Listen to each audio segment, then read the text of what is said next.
I believe our pain is our purpose. We went to doctors and went down the Western medicine route. We were not happy with the solutions we were given. I had PCOS, and at 14, prescribed to me birth control pill. I mean, I was in middle school. That's a baby in my mind. Birth control pill shuts off ovulation and shuts off hormones, and these hormones are really crucial in developmental years. The research shows that it takes on average 6 months to start ovulating again once you get off the birth control pill. If you're having pain to where you can't get out of bed, you're vomiting, you're missing school, work, functions, you're having to plan your life around when you're going to start your period, you take a Midol or ibuprofen and it does nothing, that is a big red flag, and that is not normal. Just because something is common doesn't mean it's normal. PMDD can be very debilitating. After ovulation, generally is when it happens. Those entire 2 weeks, women just get very depressed, have anxiety. It's described as really, for the women that I've worked with, they're like, I feel like 2 different people every month. It's all about diet and lifestyle with PCOS.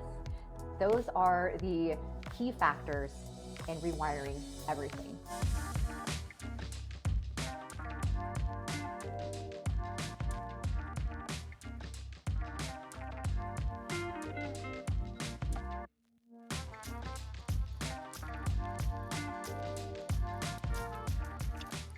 Hey everybody, welcome back to the Gut Check podcast. Today I'm sitting down with Jenna Longoria, who's known as the period guru. She is someone who has personally overcome PCOS, had children, and is now helping women just like herself work through these symptoms. So we talk through PMS, PMDD, PCOS, endometriosis, and more. And I think you're really going to enjoy this conversation and the depth of knowledge that Jenna has. Let us know what you think.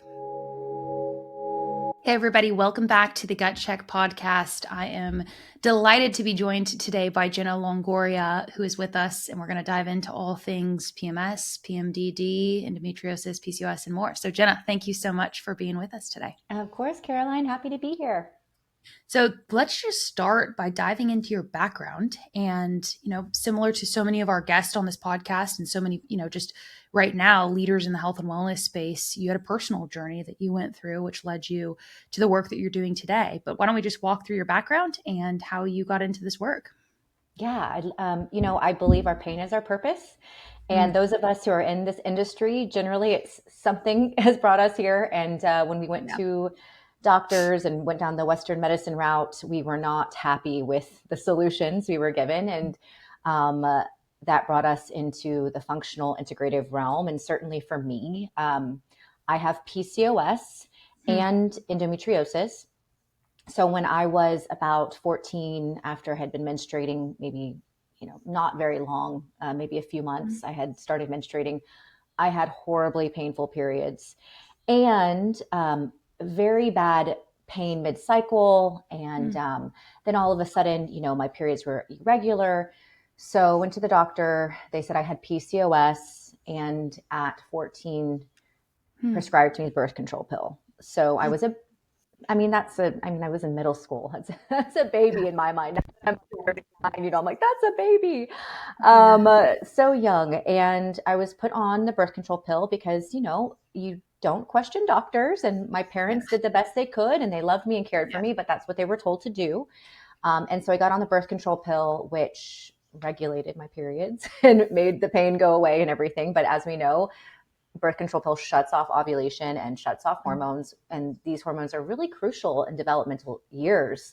And, for the rest of our lives, but especially in those developmental years, we don't want to be shutting off hormones. And so after that, I started getting side effects like depression. I became a very introverted person, even though I was a naturally extroverted person. I was in the theater, the debate team. I was very extroverted, and I quit all of those. I didn't really want to be speaking in public. And I was eventually put on Prozac maybe a few years later because of the depression, which now I know was a side effect of the birth control pill. Right. And so, skip forward about 9-10 years. I decided I wanted to get off the birth control pill. Like, I've been on this for so long.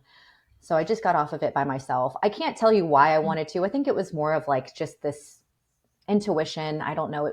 Periods and ovulation and hormones are not on my radar.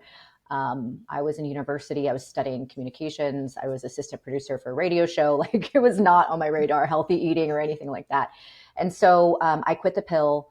I didn't get a period for 6 months. I had Mm. just horrible post-pill symptoms like acne, back knee, mood swings. It was just awful. And Mhm. so I went to the doctor and said, hey, I haven't had my period in 6 months. Can you help me? And the doctor said, yes, I can help you, and gave me a prescription for birth control pill. And I was like, wait, what's this? And he was like, well, it's a birth control pill. And I said, but I want my body to have a period on its own naturally. Yeah. And I'll never forget it because he looked at me like I was crazy, like Yeah. absolutely insane. And he was like, why? And I didn't have the answer. And I knew that I wanted to know the answer and I wanted to figure out a way to restore my ovulatory cycles. And that's what I did. And I pursued functional medicine. I Mm. actually rerouted my focus from communications to nutrition. And I've been doing this work. I got my period back. I got my ovulatory cycles back. I learned how to manage my PCOS, and I joyfully help other people do the same thing as well. That's awesome. We're going to dive into the PCOS, but let's just start with the birth control. And what you've gone through is so applicable to millions and millions of women, right? So, similarly, I got put on birth control. I was on it very shortly, but pediatrician recommended, again, well under 18 for acne. And it was, it was an intuition thing as well. I just hated it. I didn't like how I felt, so taking it as a teenager. And at this time, now my parents, in hindsight, specifically my mom, would be like, oh my gosh, why do we do that? That was bad. But this was kind of the, okay, you have acne, and here you go, here's birth control. And so, similarly though, I got on and off it very quick, have never taken it since. But there's so many women right now that have this desire to get off, or have gotten off it, or trying to go through this right now. And you specialize and kind of have focused on this whole post birth control syndrome, right? Which I think is really important, as you're mentioning, of how to get off of it. So, what are some of the top symptoms that women notice in that first few weeks, in those first few months after stopping the pill, that they never expected? Well, it really depends on how long they were on it. So, if someone who was on it, like for me, a decade, it's going to be Yeah. more severe than someone who was on it maybe 2 months or Yep.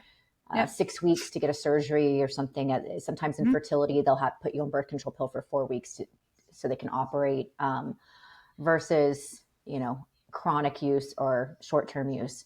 So I would say, first of all, if you know you were someone before taking the birth control pill had irregular cycles and problem periods, you're more likely to have symptoms after getting off of it than someone Mhm. who didn't getting on it. And so the research shows that it takes on average 6 months to start ovulating again once you get off the birth control pill. It's on the longer end for those who had irregular periods before getting on the birth control pill, versus those who had periods like clockwork. Um, Mhm. and so the birth control pill acts as a disruptor in many different areas in our body. So it's a microbiome disruptor because there's a mild Mhm. antibiotic in it. It also depletes our body of B vitamins and other nutrients like magnesium and selenium, zinc, all of these minerals we need for overall health and vibrancy, for hormone balance, for bone formation. It shuts off our ovulation, which robs us of progesterone, which is this incredible hormone that helps nourish our brain, our bones, keeps us calm and grounded, increases GABA energy, GABA production. So, we're robbing our bodies of all of these things over time.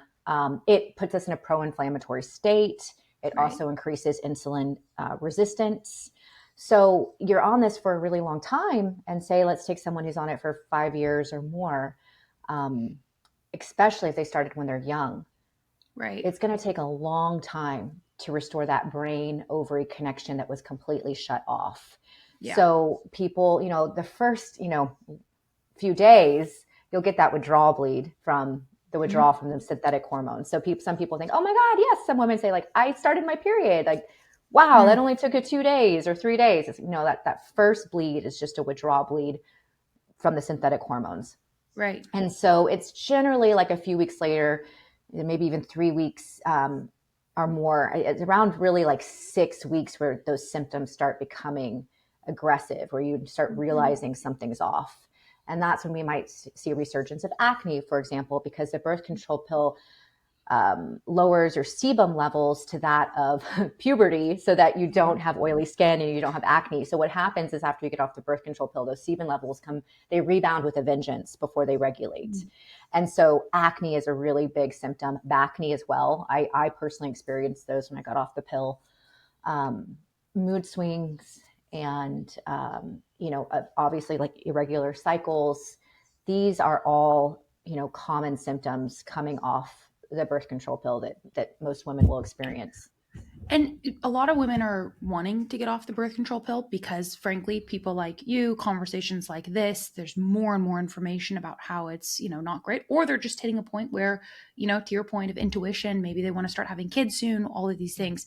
So to encourage them, right? Because there is a lot that we can do naturally. And instead of, yes, there could be these symptoms, that's a very real thing.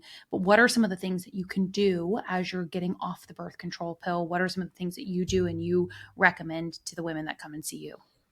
Yeah, basically when we get off the pill, we want to do a few things. We want to make sure that we are supporting our gut and our liver. Yep. Those are two large drainage pathways in our body. So, the drainage pathways is how our body detoxes. So kidneys, gallbladder, liver, gut. We want to be supporting that so that our body can take away all of those, endotoxins that we might be, that we need to get rid of, or, the toxins from birth control pill. We need to support that. I mean, bile is the only thing that can carry, really, it attaches to toxins in our body and it carries them out. And so if we have sludgy bile, so the liver makes bile, it's stored in the gallbladder.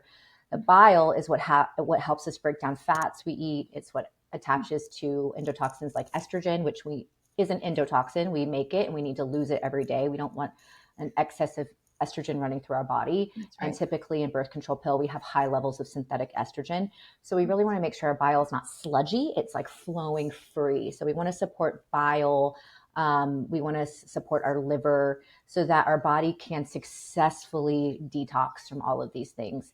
And the other thing we want to do is restore nutrient deficiencies. You will be nutrient deficient. So if someone's on birth control currently and they want to be on it for a while, or if they want to quit, I urge both of those, groups to start taking a prenatal or a B-Forgan. So you're restoring all of those B vitamins lost, especially if you're looking to get pregnant right when you get off the pill, because we know that when we get pregnant, our folate and B status is what dictates at that moment of conception, is what dictates the folate and B status of our baby. So if you wait, if you don't take anything and then you get off the pill and you get pregnant that month or the next month, there's a very high chance that your baby's going to be deficient in folate and B vitamins, setting them up for more issues with like tongue ties and things like that.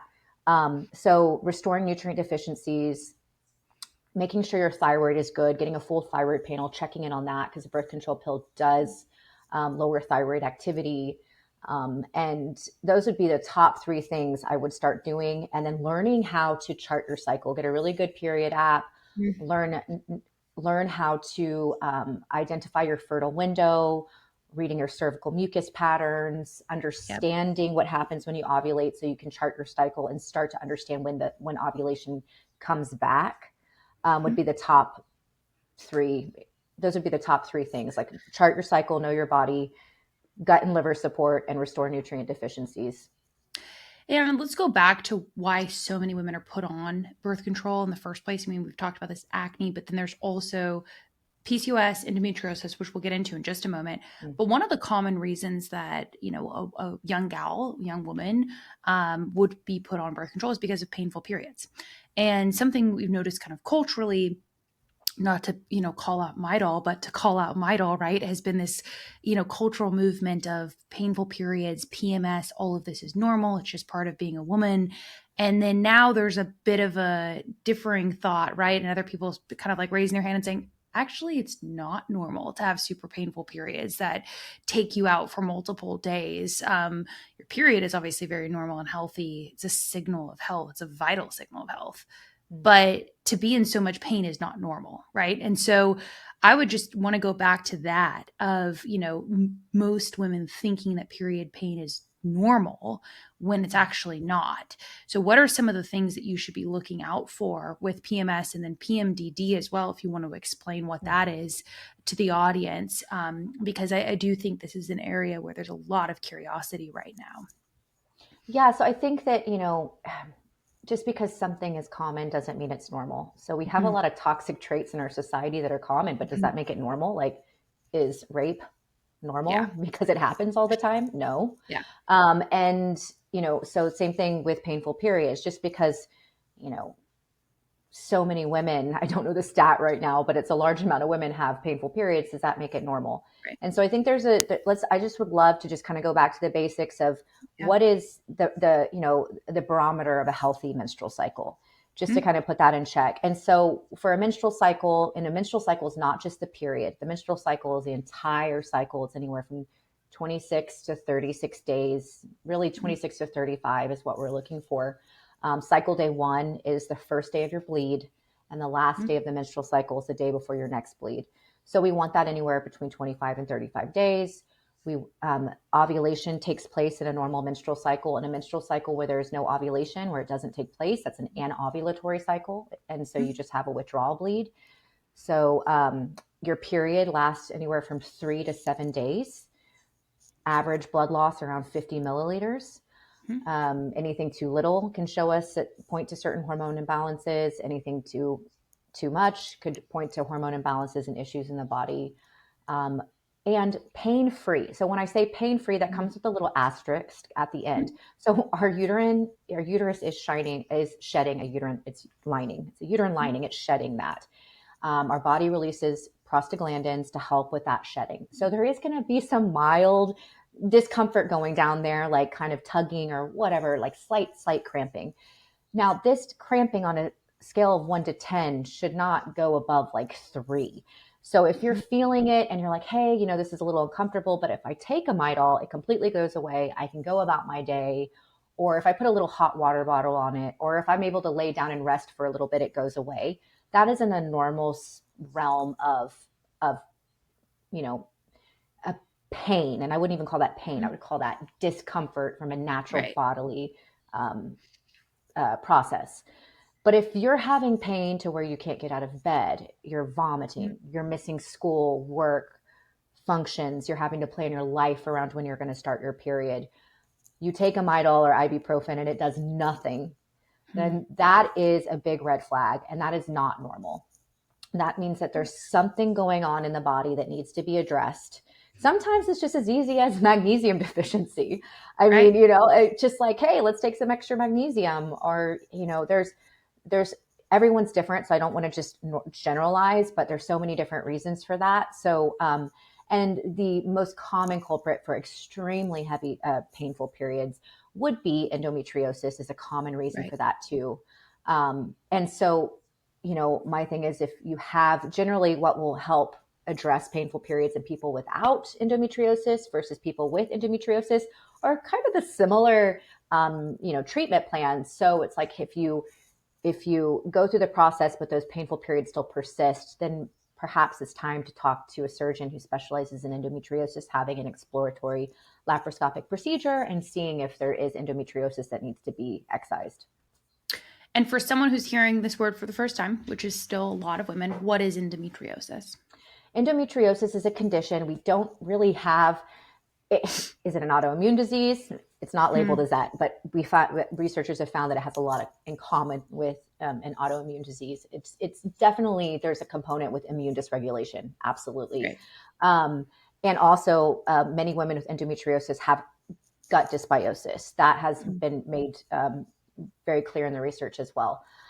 So endometriosis is when there is endometrial lining that would be in the uterus that is located in other parts of the body. It has, the ovaries, for example, or the rectum is another very common place, in the pouch of Douglas. So that's why sometimes women with endometriosis, they have like it's painful to go to the bathroom, or they'll have like pain in the rectum when they're sitting down, or throbbing, like lightning, up the rectum. That's a very Hmm. common symptom.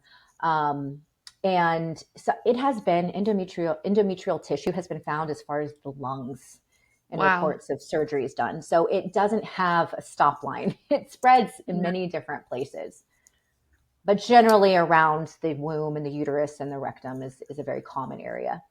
So the other thing that I wanted to talk about that has been, I would say, a newer aspect of discussion around PMS is also PMDD.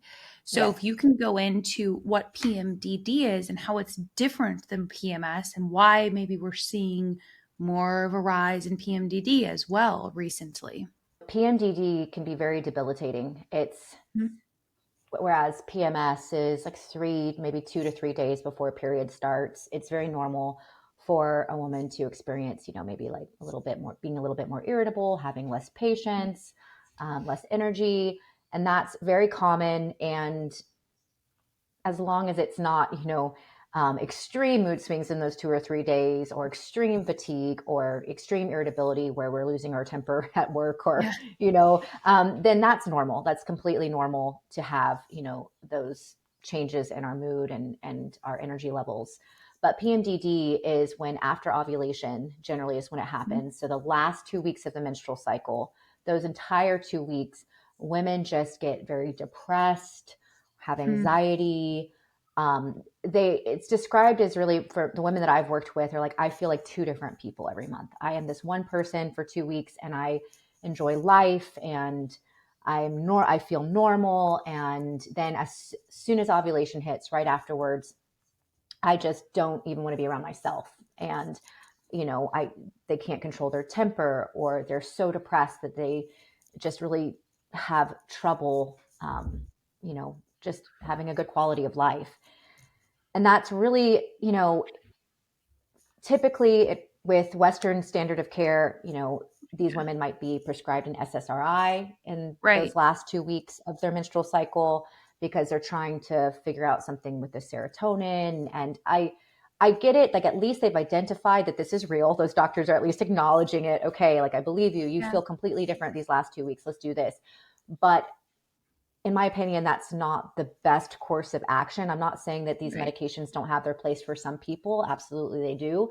But maybe try other things first. And generally, women with PMDD, their brain is very sensitive to Mhm. changes in hormone levels.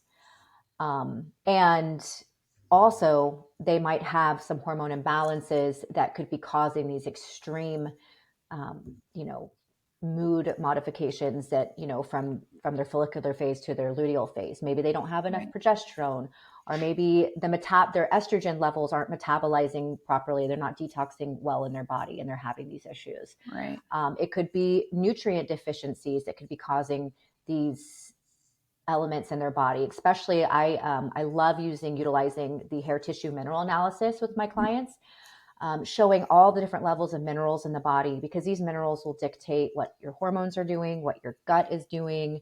Right. And so they're the spark plugs of everything. And so restoring these will help these women significantly.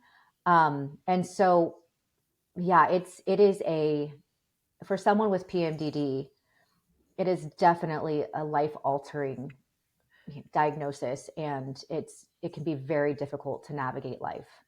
And a couple of questions on this, but why are we now seeing a rise in something like PMDD? Is it just, I mean, the common response to some of these things is that it's just better diagnosis or better identification, but it has to be more than that, right? We're seeing a rise in all of these hormone related issues. Why do you think that we're seeing such a rise in these issues now? I mean, I think with PMDD and just like a lot of other hormone imbalances that we're seeing a rise in as well, like PCOS or Yeah. infertility, is because of our environment. I mean, we are an environment that is, it's harder to get our nutrient intake. Our soil is depleted from monoculture, so it's very difficult to get the minerals we need. Stress levels are higher than they've ever been, with just, we can be everywhere in one time, at once, with the phone, with the computer. Everyone has access to us. We know what's going on in all parts of the world at all times, and that's stressful. Like, our nervous system was not meant to to have all that data at once, and to be everywhere and at once, and to it's we just live a very stressful life, and we're constantly bombarded by toxins in our environment that we never were bombarded with before. Mhm. We don't get enough sunlight. We get too much blue light at the wrong time. We're not Yep. living in harmony with our circadian rhythm. So this is throwing off our gut microbiome. Yep. Our whole body is thrown off. And we're also not living in harmony as women with our hormones. We're not honoring Mhm. that kind of 28-day hormone cycle, which is very different from a male's 24-hour That's hormone right. cycle. And we're trying to be small men and just kind of fit into the 8 to 5 paradigm. And that doesn't really work for us. So if we are Yeah. overstressed, overworked, undernourished, exposed to toxins, wow, well, of Yeah. course we're going to experience, and someone might get an autoimmune disease, but the other person might get PCOS, or the other person might get PMDD. So I think it also has to do with like what, that's where the genetics come in, Yep. but the environment and everything else is what pulls the trigger of what disease or illness is going to be manifested. Well, and you're totally right. And it's something, I mean, pretty much every guest we've had on, no matter their specialty, has hit on this point, right? I mean, this is the common thread behind all of what's going on right now in human health, especially in developed countries. So we're going to transition here to something we've mentioned many times, but I want to kind of define it a little bit if someone's hearing this for the first time. PCOS, which is polycystic ovarian syndrome. Jenna, you have PCOS. You said you got diagnosed at a young age, which also is rare. We should talk about that. Well, why don't we just dive in first and foremost? What is PCOS? And then also, kind of on the back end of what you just described, why are we seeing these rates of PCOS increase the way that we are? Yeah, that's a great question. So polycystic ovarian syndrome, PCOS, which is a very misleading name for it anyway, because Mhm. polycystic ovaries is just one symptom, that not all Right. women with PCOS have polycystic ovaries. So I don't understand why they call it that. It's a syndrome. It's a metabolic syndrome, meaning, anything with the word syndrome behind it means there's like an umbrella of symptoms. So it can make it more difficult to diagnose in women. Because there are some, everybody thinks PCOS, they typically think, okay, overweight, Mhm. insulin resistance, but not all women present with the same symptoms as that. Um, so, and then going back, like Dr. Felice Gersh, she has talked about PCOS, and she brought the point that this is, our ancestors had PCOS, Mhm. and it was actually a strength. Women with Mhm. PCOS were generally the tribe, the leaders of the tribe of the women. Mhm. They would have more metabolic reserve in famines. They were able to Mhm. hold on to fat and um, to longer, so they could fast and go through famines and be stronger. And they had the ability to build more muscle because they're high testosterone levels. High Mhm. androgens also make you more kind of independent and just uh, kind of more of like a leader Mhm. characteristics.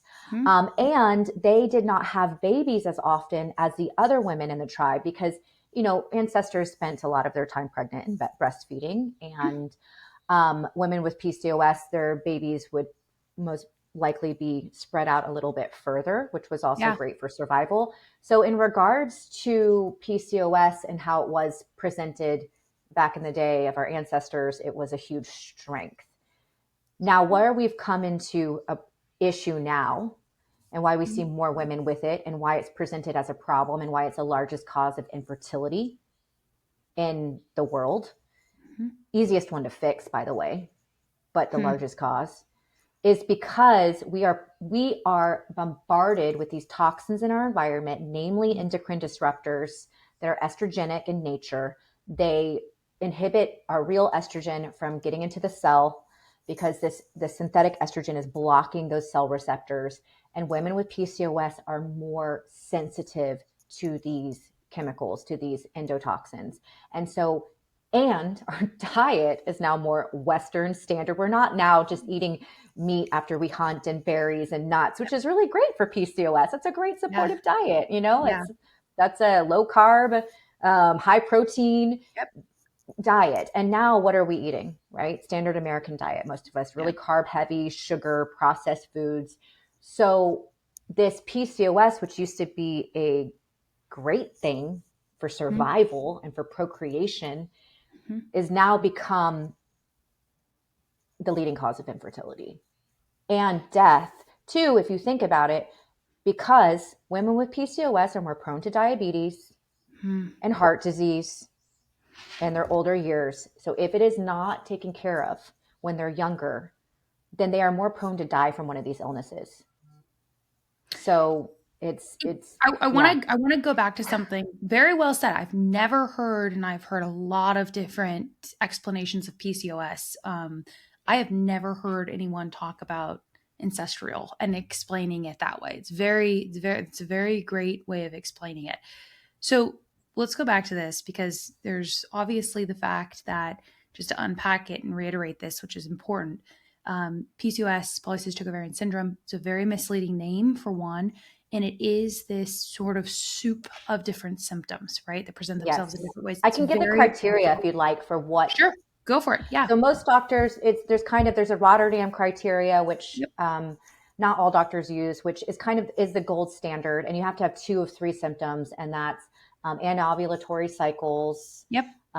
or irregular cycles. So going, long periods of time without ovulating. So having, periods maybe every 90 days or 120 days. Or some women have them every 45 days. It's more regular, but still that's over 35 days. That's an irregular Yep. anovulatory cycle, polycystic ovaries, and elevated androgens. Hmm. 2 out of 3 of those must be present in order to diagnose someone with polycystic ovarian syndrome. I'm not too big of a fan with that, because I think there's some misdiagnosis there, because someone who has polycystic ovaries on an ultrasound and has anovulatory cycles could be diagnosed with PCOS when it's actually hypothalamic amenorrhea. Yeah. So I feel like that elevated androgen piece is really important, Yeah. because for someone with hypothalamic amenorrhea, they just have low sex hormones all around, and they can also have polycystic ovaries. It's very common, and they're not ovulating. So it's like, which one is it? But generally in PCOS, these women do not ovulate regularly, which makes pregnancy difficult if you're Yep. ovulating 3 times a year or 6 times a year. Yep. And they tend to be insulin resistant and have issues with blood sugar balance. That is definitely a hallmark. Not all women with PCOS have that, but that generally is an issue. And if you go back to like the ancestors and the issues with like insulin resistance and being able to, they didn't have that insulin resistance that they could have if they were exposed to the diet that we have today, but they were Right. able to go long periods in famines, and they held on to their weight Yeah. versus using that energy and losing it. So women with PCOS do have that tendency that we can get bigger, we can hold on to fat easier. So yeah, that's a criteria for PCOS and getting diagnosed. So you said something that I found intriguing and encouraging. PCOS right now is the leading cause of infertility in the world, and you said in the easiest to solve. So let's dive into that. Also, it's very important context. Jenna, you have PCOS. You have a beautiful 2-year-old boy. So infertility is not impossible with PCOS. We just need to say that, because I think it is very discouraging. I know many women that have it and want children badly. And so that's a very important part of this conversation, is that this is something that can be absolutely solved, absolutely improved. So what is your take on how this is, the easiest aspect of infertility to solve? Yeah, it is just, it's all about diet and lifestyle with PCOS. Yeah. Those are the key factors in rewiring everything. So can PCOS be healed? No, it cannot be healed. It can be put into remission. I will always have the propensity to be insulin resistant, gain weight easily, have anovulatory cycles. If I were to eat pizza, donuts, not exercise, not care about my gut health and my body and my detox pathways, and just taking care of myself, drinking filtered water, all the things that I do, Yep. I would have PCOS and I wouldn't ovulate, and I would most likely be 25 pounds heavier as I used to be. And so, I do remember that doctor when I was young told me I would most likely have a difficult time having children, and I would most likely need fertility interventions. Now, think about this when you're a teenager, you're being told this. Like, your brain can't even process that type of information. Yeah. So then you have this false story, this narrative in your body, in your brain. And so, I agree. They were right if I had followed their advice. If I was going to Right. stay, they said, stay on the birth control pill until you're ready to have babies. Yeah, he would have been right. I would have most likely need fertility interventions if I would have listened to that trash Yeah. advice to just take the pill for 20 years and then get off of it. Instead, I did stay on it for about 10 years, but then in my Mm, early 20s, I got off of it. I worked in restoring my body, mm. bringing it back into balance, and I got pregnant right away and had a Wow. healthy pregnancy without fertility drugs, without treatments, and at 37. So I was on the older Wow. end too. So it's all about just balancing blood sugar, increasing insulin sensitivity, moving your body more, a few key supplements. Like for us PCOS gals, like we just need a few more supplements than other women. Like Mm, myo-inositol, chiroinositol mm. in a 40-to-1 ratio. In regards, that's one of the supplements everyone with PCOS should be taking. Yep. And so it is completely doable without IVF, without IUI, because what I see happening today in the fertility world is that women with PCOS are going to the OB, they're not getting Mm. pregnant. The OB refers them to a reproductive endocrinologist at a fertility clinic. They Right. don't even care about addressing the PCOS. They don't care at all. They say, Yeah. okay, let's jump to IUI first. Let's get you on letrozole, which is a drug that induces ovulation, and then an HCG trigger shot, which forces the body into ovulation. Mm. Do the IUI. So my problem with that is that you have with PCOS, if you're not addressing the inflammation in the body, the gut Right. dysbiosis in the body that's generally present in women with PCOS, the insulin resistance, you are more prone to implantation failure, early Yeah. term miscarriage, or gestational diabetes, which can put you at a huge risk later in life and also sets your child up for diabetes when they're born. And Yeah. so why not, instead of doing that, or then if that doesn't work, jump to IVF? Why Mm. not just talk about a PCOS supportive diet and certain Right. supplements and walking daily I know it's not good for the business model, but That's it right. would definitely prevent a lot of fertility treatments. Yeah, that's what I was just going to say. The unfortunate reality is that it's not as profitable to focus on the root causes, but it leaves the patient obviously in a lot better position, whether or not they move forward with IVF or fertility treatment or not. They have to, at one point or another, address those core symptoms. Because to your point, I mean, you can end up with gestational diabetes, and then you're dealing with it when you're, halfway along in your pregnancy Mm-hmm. or whatever it might be. So we've mentioned this a couple of times. This is obviously the nature of our work, and what we're really passionate about is the role that the gut microbiome plays, not only in PCOS, which we'll talk about, but also in women's health in general, right? So going all the way back to healthy menstrual cycles, healthy lifestyle. So what is the critical role that you've seen in your perspective of how the gut microbiome is influencing all of these things that we're talking about? I think it all comes down to inflammation. Hmm. If you have a lot of dysbiosis and a lot of pathogenic bacteria or maybe parasites Yep. in your gut microbiome, your body is going to be releasing those lipopolysaccharides that are pro-inflammatory. These are pro-inflammatory cytokines that upregulate inflammation all throughout the body. They also, we know, degrade sperm. They damage sperm and eggs as well, that inflammation. So in regards to fertility, that's really important. We don't want gut dysbiosis because we don't want bad sperm and eggs. Yeah. And with any other like PCOS, especially, or endometriosis, another factor is the gut microbiome has a special little microbiome called the estrobolome within the gut microbiome, and that's in charge of detoxing our body's estrogen. So I often see, and it's not the root cause of PCOS or the root cause of endometriosis, but I often see a block here with the estrobolome in my client's gut, on the gut test that we find. And Mm. so their body's not able to detox estrogen because they have too much pathogenic bacteria. And this can cause these estrogen dominant symptoms, but also this high level of estrogen exacerbates endometrial growth with people with Right. endometriosis or fibroid formation or cyst formation. So, really important to take care of the microbiome. And it also dictates your vaginal microbiome and Mm. what we now know, your uterine microbiome. And so there's this huge new field. It's so exciting. This emerging field of vaginal and uterine microbiome testing. All of my fertility clients now do both vaginal and uterine, because if that bacteria is off in the uterine or our vaginal microbiome, that can impede implantation in pregnancy and cause early miscarriage. And so the microbiome, and it starts with your mouth, your oral microbiome too. So it's like taking care of everything is a crucial factor in just pretty much all systems in our body.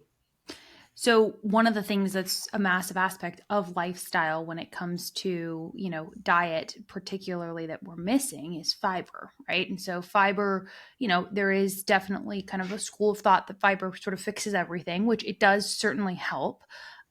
Sometimes though it can, it's reported to sometimes make some periods worse. So is there a perspective that you have on fiber for both, obviously the detoxification of estrogens, which is incredibly important, and the role that fiber plays there, but also for just periods in general and just menstrual health? How does fiber play a role in that?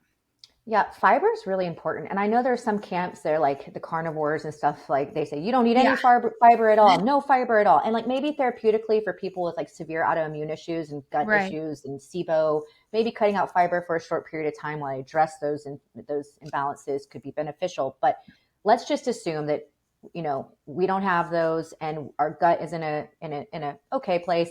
I don't, we can always optimize our gut health, but most people benefit from at least 30 grams of fiber, in my opinion, of Yeah. resistant fiber, like cooked in cold rice, cooked in cold potatoes. Um, there's like prebiotic blends as well, flaxseed, whatever, wherever you want to get your fiber. This fiber is food for our probiotics and the beneficial bacteria. So we can't forget the fiber element. Also, fiber helps us with our bile and our body's ability to detoxify from endotoxins, toxins that we get exposed to from all those Christmas fragrant candles when you walk in Yep. everywhere this time of year. Yep. Um, and so fiber, if in a state where you can tolerate it, is a very important part of a diet. If you can't tolerate it, then it's time to understand why you can't and fix that so that you can tolerate it, in my opinion. Yeah. I want to go back to birth control because it is something that you're very well spoken on and something that's really important to talk through. And so there are several natural and alternative options to being on the pill. Let's go through some of those because I think, what I want to do here is, speak practically, whether you're someone who's finding this episode, listening to this information, you're a teenager, right? And you don't plan to have kids for a while, or you're someone who has PCOS or endometriosis or is dealing with a hormone imbalance, which is probably the lion's share of the audience, someone who's, a phase of life that they're trying to make themselves healthier and better. And maybe you're on birth control or trying to get off of it. There's a mixed bag here, but I do really want to talk about, okay, so I'm not going to be on birth control. What do I do for birth control, right? Is there a natural option? And the other part of this, Jenna, too, is you probably went through this with your son. I did with my daughter, but it's like the 6-week postpartum checkup. The first thing is like, what birth control are you going on? Right. So postpartum as well, this is another time of life, a little bit more niche, but worth addressing. That it's good to know what other options do we have. So I would love to hear what you've done, and what other options you would present to, the women that come and see you in your practice. Well, I've been using the symptothermal method, and that is a type of fertility awareness method. So the fertility awareness method is where you track your fertile signs so you can identify your fertile window and either prevent or get pregnant. So it can be used for two different goals. Um, the symptothermal method, which I'm using my body's temperature, my basal body temperature, and my cervical mucus patterns to identify when I'm in that fertile window. And it has worked for me. I haven't had the need for any other type of birth control. It works if you follow the rules. With perfect use, it's 99.4% effective, which is pretty much the same as all other hormonal birth control options. I realize it might not be for everyone. There's pros and cons to each. I'm a big advocate of just informed consent and just understanding what each one looks like, hormonal, non-hormonal, the pros and the cons to fit what works best for each person because everybody's, priorities are different. Yeah. But in regards to someone thinking that hormonal birth control is the only way to prevent pregnancy, I think that it's important to understand that that's not the truth. Mhm. And it requires a little bit of communication with our bodies, which I wish was started at a younger age. If I had a daughter, I would definitely be starting as soon as possible, Yeah. talking about my menstrual cycles, showing her my Yep. cervical mucus. And I'm like, hey, look at this, your mommy. This means mommy can make babies right now. Yeah. This means mommy's fertile. And so, the best key if someone wants to understand what these, about the fertility awareness method is to, download a period app like Mhm. Kendara, Read Your Body. Those are my two Mhm. favorite ones. They don't use ovulation predictor. Like turn that trash off. An app Mhm. cannot predict, and I don't care how good AI gets, they cannot predict when your body will ovulate. They cannot tell you when your body will ovulate because It's such a good point. it can be Yeah. different every single month. It changes. Things like Yeah. stress, like jet lag, illness, Yeah. can change the ovulation date. Like, for example, this month I ovulated on cycle day 17, Yep. whereas the month before I ovulated on cycle day 13. I'm usually around 12 Yeah. or 13, but this month I ovulated around cycle day 17. So if I was just assuming every month I ovulated around 12 or 13 and I had unprotected sex and didn't want a baby, well, that could have made a huge difference. Yeah. Um, and so, yeah, and just understand about, you know, I have a free period guide that talks a little bit about the Mhm. 4 phases and a little FAM 101 um, on my website that maybe we can link that just to Yeah. anybody who's curious about learning how to Absolutely. chart their cycles. But, we live in a really great world now that we do have this technology where we have these Mhm. apps so we can utilize them. So for someone who's like, oh my God, I've never heard of this before. This is very exciting and I want to start. So I would say we'll start number one, download a good period app like Kindara Yeah. or Read Your Body. Enter the date of your last period. Get to know how long your menstrual cycle is every month. Get to know your regular. Get to know, and then start from there. Tell Yeah. me, I want to be able to ask you, hey, what cycle day are you on? And I want you to tell me 10, 11, 12, 17. Know right off the bat. Know where you are in your cycle at all times. And then go from there. Start to learn the rules, start to chart your cycle and know your body. That's great. And I think just kind of as we close here, one thing that I would love to ask you is a couple of things, but one of which is, if someone's coming in and let's just say they do have PCOS and they're dealing with really discouraging symptoms, right? And this is very frequent now. I talk to whether it's a friend or someone at one of our events. This is just a very common conversation now culturally because of the rates of PCOS and the awareness and how many symptoms are involved. There's a lot of things going on, but where should they start? Obviously, they can find you, your work, but where would you say they start? What are some of the first few things that you would say that you would recommend they do? If someone has PCOS and they've just realized this, they've been diagnosed by their doctor, or they are, you think that you could have PCOS, Hmm.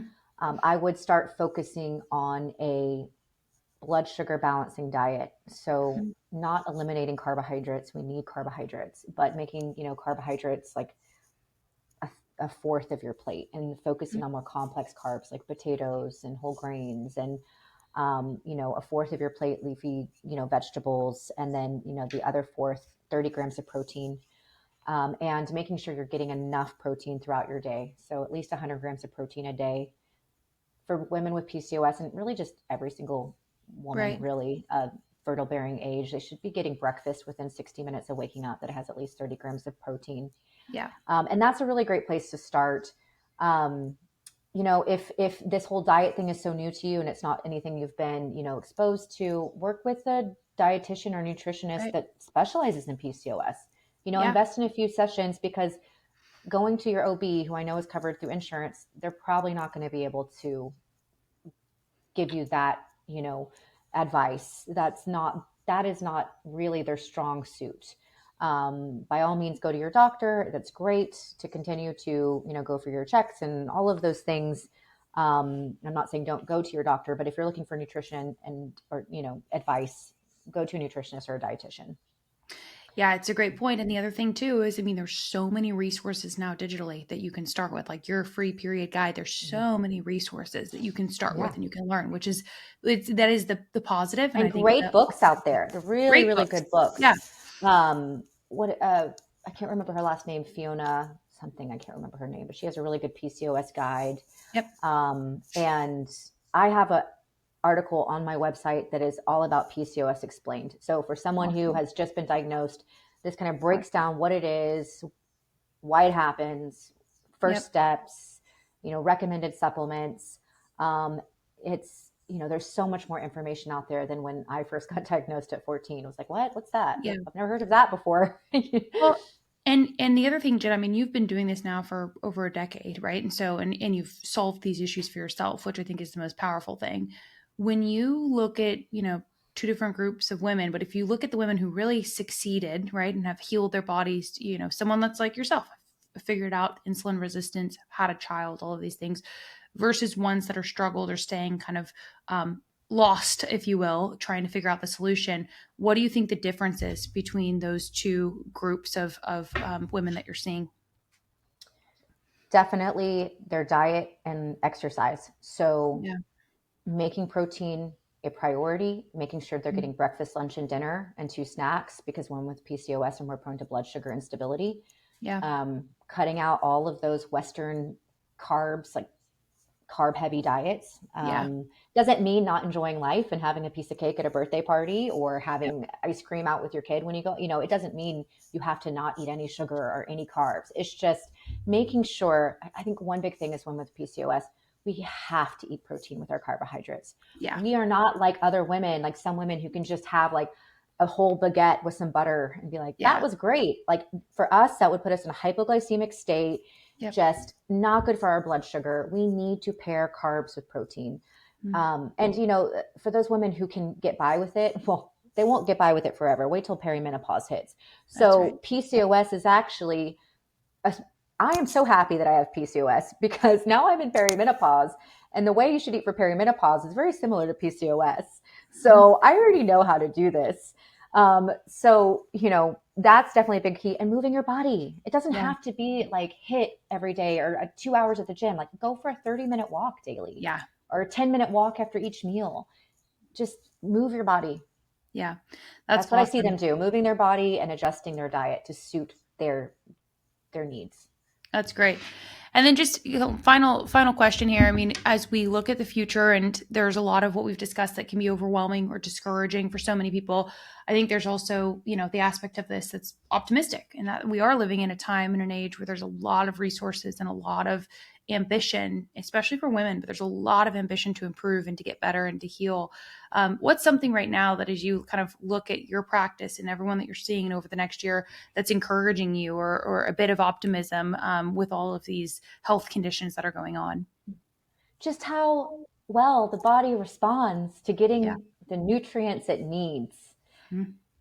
The body is screaming with these symptoms, like acne or missed periods. Like this is our body's way of communicating. I need something. Something is missing. And so when we fill those vital voids and we support the body, it's so inspiring to see like that the body thrive and get back into homeostasis. Right. Sometimes I forget. I'm like, oh, what? Can we really do this with diet and lifestyle? It's like, wow, we can. And here Yeah. it keeps on happening over and over and over again. Yeah. It's so true. Well, thank you, Jenna. This has been a wonderful time together. We'll certainly have you back. There's a ton more to dig into, but just as we finish up, how can people find you and your work? Yeah, I am over at jennalongoria.com, and I am very active on Instagram at the Period Guru. Awesome. And I, as I said, have some freebies on there for you, free masterclass, which tells you how to chart your cycles. I also have a birth control 101 masterclass, which breaks down every single type of birth control available to us right now and the pros and cons. Cool. And so, yeah, go visit me over there. That's awesome. Well, thank you, Jenna. It's been awesome to have you on. Thank you, Caroline. This was so fun. I love talking about PCOS. It was great. Thank you.